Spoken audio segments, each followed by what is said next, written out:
దేవస్థానం చాలా బాగా చేశారు కదా, నవరాత్రి డెకరేషన్ అనుకుంటాము. ఒకసారి లోపలికి వెళ్దామా మనందరం కలిసి?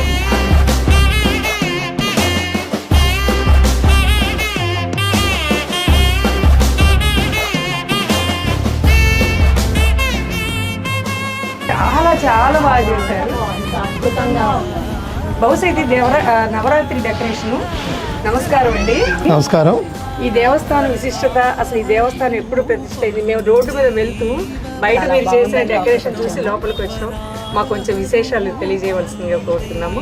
ఈ గుడి 162 సంవత్సరాల క్రితం గుడి, ఎంతో పురాతనమైనది. మా పూర్వీకులు చెప్తుంటే వినేదే చెప్తే మాకు కూడా తెలియదు. యాక్చువల్గా గుంటూరు జిల్లాలోనే మొట్టమొదటిసారి కన్యకా పరమేశ్వరి గుడి స్థాపించిన గుడి ఇదే. చుట్టుపక్కల నాకు తెలిసి 500 పల్లెటూర్లకి మొట్టమొదటిసారి గుడి, అమ్మవారి గుడి. అలంకారం చాలా బాగుందండి. మేము ఒక్కసారి చుట్టూ తిరిగి చూడొచ్చండి. వెల్కమ్ అండి, రావచ్చు. చాలా బాగుంది. 162 సంవత్సరాలంటే అతి పురాతనమైన దేవస్థానం ఈ దేవస్థానం. అమ్మవారు చాలా. ఏమ్మా మీరు ఏం చేస్తున్నారు ఇక్కడ? మీరే చేస్తారు? మీరే చేస్తారమ్మా కూడా.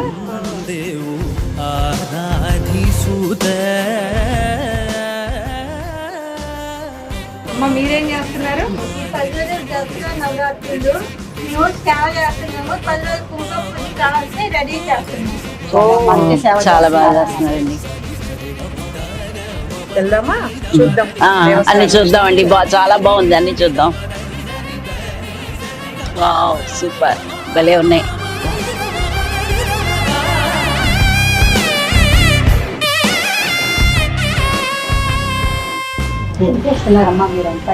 దేవీ శరణావరాత్రి కోసం అమ్మవారి దర్శనార్థం వచ్చే భక్తులందరికీ, మహిళలకి పసుపు కుంకుమ సమర్పిస్తారు ఆలయం వాళ్ళు. అవి రెడీ చేస్తున్నాం మేము. చాలా మంచి సేవ చేస్తున్నారు.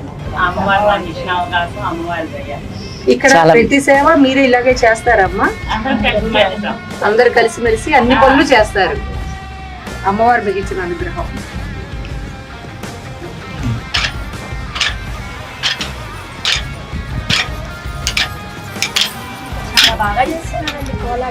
ఈ 9 రోజులు నవరాత్రులు అప్పుడు మేము ప్రాక్టీస్ చేసుకొని అమ్మవారికి రోజు కోలాటంతో ఉంటాము. చాలా బాగుందండి. చాలా అయితే మాత్రం చాలా బాగుంది దేవస్థానం. అమ్మ అనుగ్రహంతో ఇన్ని చేయగలుగుతున్నారు వీళ్ళు. అండ్ మాకు కొంచెం బ్రోచర్స్ ఇస్తారా దేవి నవరాత్రులు? అలంకారం అయితే చాలా బాగుంది. కాకపోతే అమ్మవారికి ఏ అలంకారాలు ఏ రోజు జరుగుతున్నాయో తెలుసుకోవాలని ఉంది.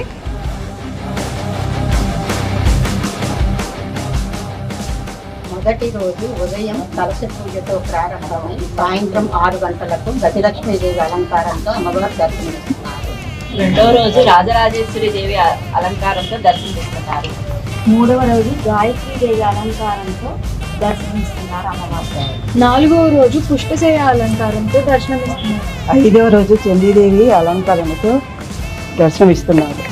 6వ రోజు కాళికాదేవి అలంకరణ దర్శనమిస్తున్నారు. 7వ రోజు సరస్వతీదేవి అలంకారంతో దర్శనమిస్తున్నారు. 8వ రోజు దుర్గాదేవిగా అమ్మవారు దర్శనమిస్తున్నారు.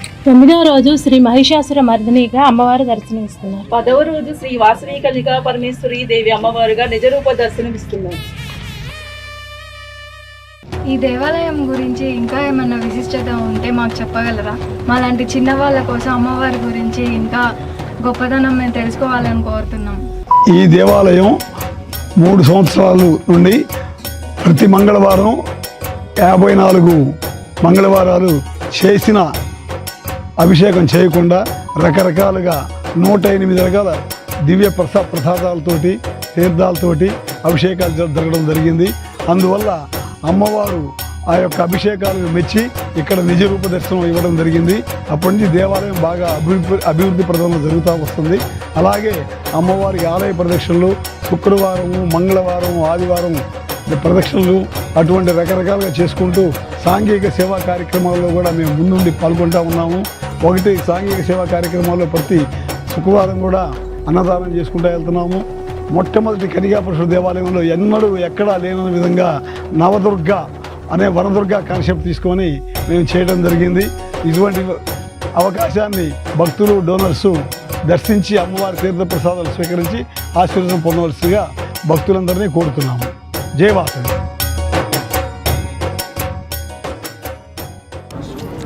గుడి ప్రతిష్ఠించి 162 సంవత్సరాలు అయిందని చెప్తున్నారు. ఈ సంవత్సరం విశేషంగా ఏ పూజలు చేస్తున్నారు, ఏ విధంగా చేస్తున్నారు? గతంలో ఈ రకంగా అలంకరణ ఏ రోజు చేయలేదండి. 162వ సంవత్సరం సందర్భంగా ఆంధ్రప్రదేశ్లో కాదు, ఇండియాలో కాదు, మన గుంటూరులో కూడా కాదు, అంత అద్భుతంగా వనముగా వేయించి అమ్మవారిని నవదుర్గగా అలంకరణ చేశాము. రేపు విజయదశమి రోజు సాయంకాలం పూట 6 గంటలకి జమ్మి పూజతో బిగినై నగరోత్సవం జరిగి అమ్మవారిని నిజరూప దర్శనంలో దర్శించుకుంటారు. విజయదశమి రోజు తప్పనిసరిగా అందరూ వచ్చి అమ్మవారిని దర్శించుకొని తీర్థప్రసాదాలు తీసుకొని కోరుకుంటాం. జై వాసవి. జై వాసవి. జై వాసవి. జై వాసవి. దండాలమ్మో దండాలమ్మ శ్రీవాసవాంబకు దండాలమ్మ. దండాలమ్మో దండాలమ్మ శ్రీవాసవాంబకు దండాలమ్మ. కంచి కామాక్షివే దండాలమ్మ.